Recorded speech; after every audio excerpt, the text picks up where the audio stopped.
Welcome to Life Rebounding. I want to continue to reflect on 1 Peter 1 verses 6 and 7, which read, "In all this you greatly rejoice, though now for a little while you may have had to suffer grief in all kinds of trials.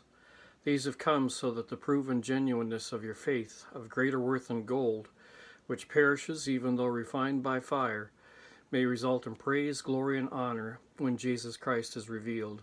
I've been looking at the phrase, "where I am, however unchosen by me," based on a comment from Margaret Silf's book, Inner Compass, and thinking about what that might look like fleshed out in some different ways. And I'd like to think today about that phrase, "where I am, however unchosen by me," is an invitation to trust in my guide. In the weeks that followed my departure from ministry because of burnout, I went out for a walk one day, and I got lost in my own neighborhood. We have some trails that walk across the back of some waterfalls, and I had gotten onto one of those trails, and I came out someplace that just did not look familiar, and I felt the anxiety and the panic begin to set in because I didn't know where I was, and of course because of burnout I wasn't in a very good space to begin with. And that sounds crazy, right? You get lost in your own neighborhood. We've only lived here 15 years, and yet I got lost in my neighborhood. What makes it crazier is I did it twice. I got lost in my own neighborhood.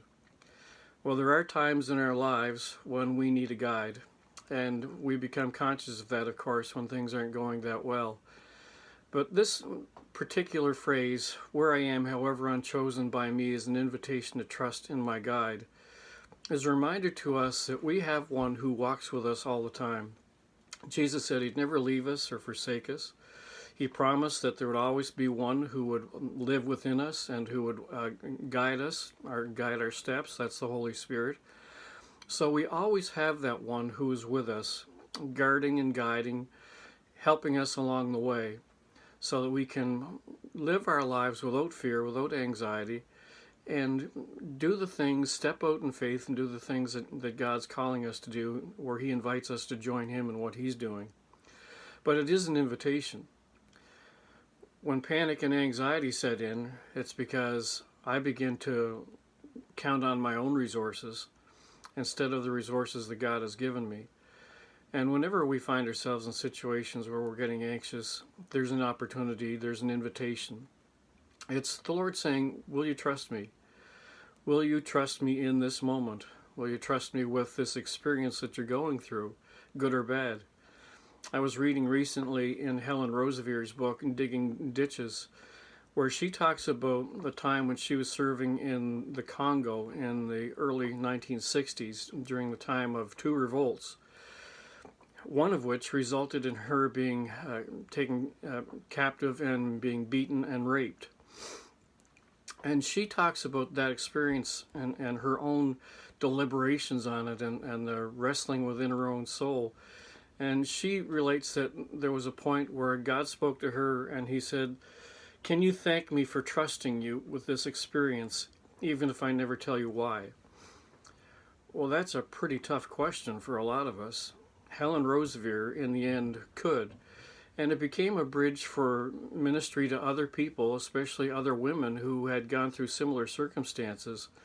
Opportunity to talk about how God had met her and cared for her after that tragic time of being beaten up and raped. And I think there are times when God asks us, "Can you trust me with this experience, even if I never tell you why?" We go through difficult seasons, we go through difficult trials, and our usual question is, "Why, Lord? Why is this happening to me?" But it takes an act of trust to say, "Okay, Lord, I will trust you with this experience, even if you never tell me why." It's an act of surrender to him, knowing that he is in charge. And so when I think about this phrase in reference to Peter's comments in verses 6 and 7, "where I am, however unchosen by me," is an invitation to trust in my guide. I think about that one who walks with me and the one who will give me guidance and will direct my steps. He gives me all the information I know. He just doesn't always give me all the information I want. There's a big difference there. I hope that in whatever circumstances you're facing today, that you'll be able to put your trust in the one who walks with you, who's promised he'll never leave you or forsake you, who's promised to give you his Holy Spirit to live within you and guide and direct your steps, so that whatever you face, you'll be able to face with courage and with hope and with trust, knowing that he's with you. May the Lord be with you today in all that goes on in your life and in all that you do.